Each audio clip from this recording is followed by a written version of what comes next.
Did you know Afghanistan has experienced unprecedented economic growth during the last 14 years?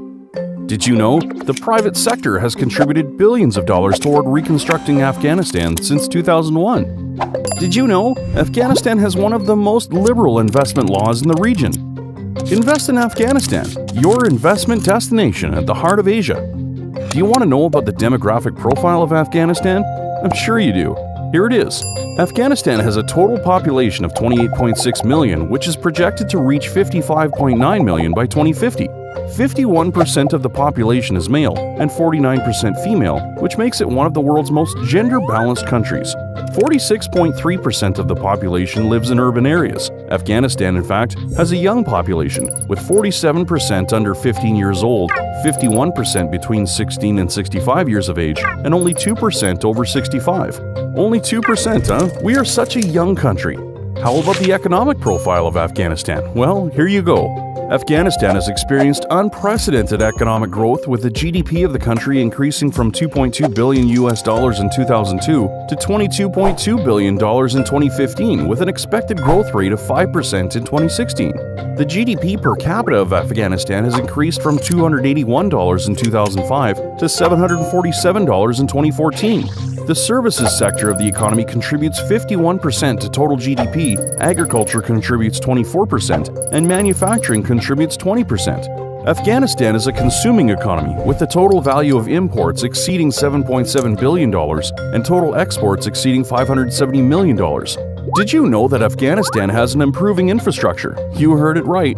Currently, there are 8 functional industrial parks in the provinces of Kabul, Herat, Kandahar, Balkh, and Nangarhar.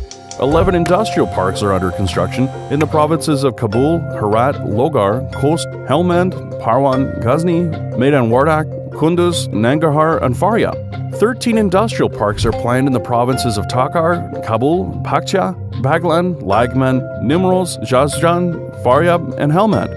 Afghanistan has 4 international airports in Kabul, Mazar-e-Sharif, Herat, and Kandahar. Furthermore, as a landlocked country, Afghanistan has 9 dry ports for conducting trade with Central Asian countries, South Asian countries, China, and Iran.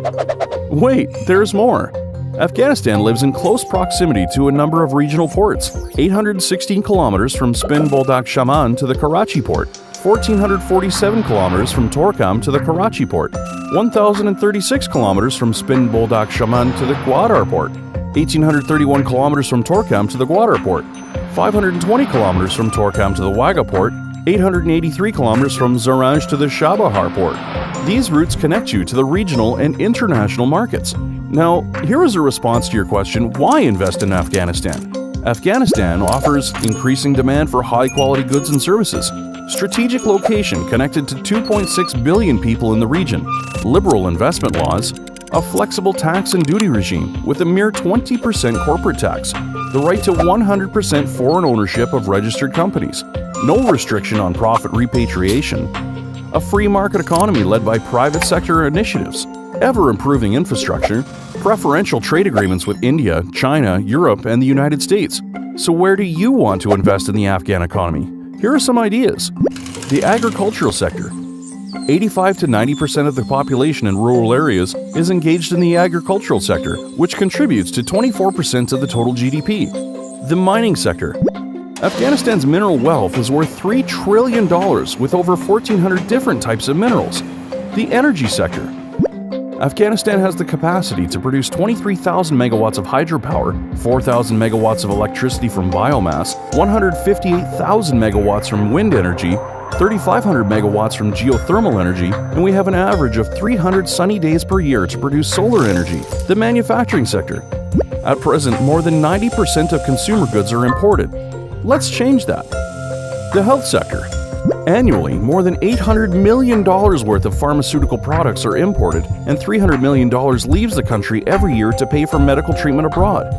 The construction sector.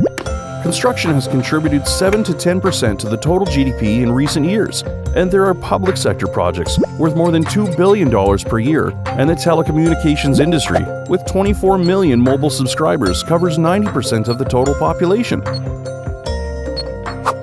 And now you know. Come and invest in Afghanistan today.